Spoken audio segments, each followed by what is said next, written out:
యుద్ధానికి వెళ్దాం.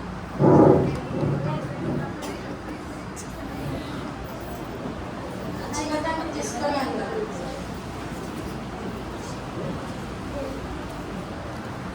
అమ్మా, ఈ చిన్నదాన్ని ఇజ్రాయెల్ దేశం నుంచి తీసుకొని వచ్చాను. నీకు ప్రచారం చేసుకోవడానికి ఉంచుకో. సరే. చిన్నదాన్ని నాకు కొంచెం మంచినీళ్ళు తీసుకొని రావా?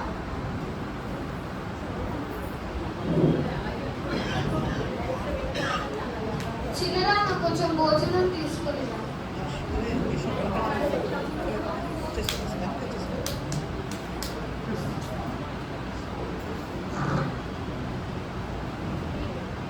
అలా ఇల్లు ఊడుస్తూ ఉంది.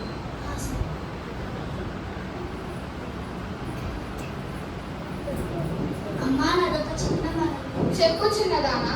షోమ్రోన్లో ఉన్న ప్రవక్త దగ్గర నా ఏలిన వాడు ఉండవాలని నేను కోరుకుంటున్నాను. అతను నా ఏలిన వాడికి కలిగిన కుష్టమును బాగు చేయండి.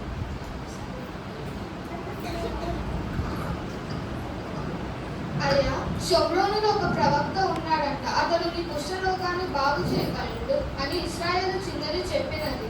అవునా? ఇప్పుడే వెళ్ళి రాజు దగ్గరికి అనుమతి తీసుకుంటాను.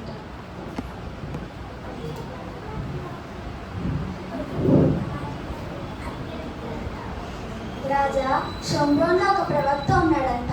ఆయన దగ్గరికి వెళ్తే నా కుష్ఠరోగం బాగుంటుందని ఇశ్రాయేల్ చిన్నది చెప్పింది. అలాగే ఇప్పుడే వెళ్ళకు. నేడు షోమ్రోను రాజుకి వర్తమానం పంపింది. ఎవరక్కడ?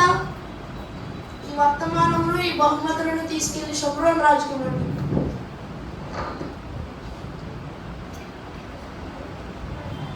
అయ్యా, మీకు సిరియా రాజు వర్తమానం పంపారు.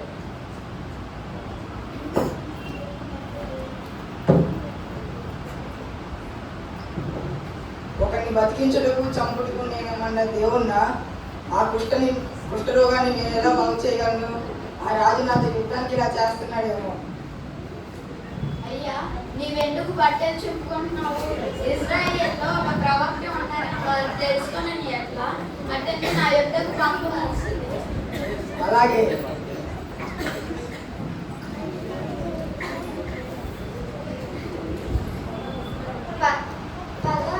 పద ఎలిషా దగ్గరికి వెళ్ళమని వర్తమానం ఇచ్చింది.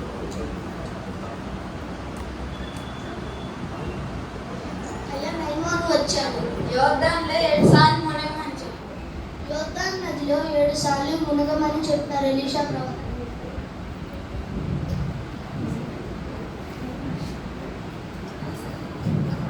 అతను నా యొద్దకు వచ్చి నన్ను ముట్టి తన దేవుడైన యెహోవా నా నన్ను స్వస్థపరుస్తాడు అనుకున్నాను. కానీ దమస్కు నదులైన అబనాయను బర్పగి ఇవి శ్రేష్టమైన నదులు కావా? అందులో మునిగి నేను శుద్ధులను కాలేనా? పద వెళ్ళిపోదాం. అయ్యా, నాకు చిన్న మనవి. ఏంటి? ప్రవక్త ఏదైనా గొప్ప పని చేయమంటే నువ్వు చేయవా? యోర్దాన్ నదిలో 7 సార్లు మునిగి శుద్ధుడవు కమ్మనమాట. దానికంటే మేలేగా ఒకసారి చేసి చూడొచ్చుగా. సరే, పద వెళ్దాం.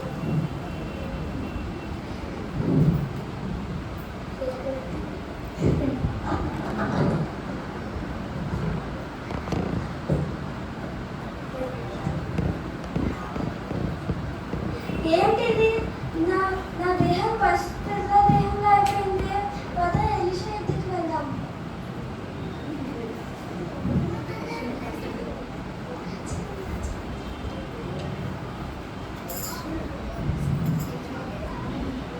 అయ్యా, ఇశ్రాయేల్ దేవుడు తప్ప లోకమంతటి యందును ఏ దేవుడు లేడని నేను ఎరిగి ఉన్నాను. సిరియా దేశపు సైన్యాధిపతి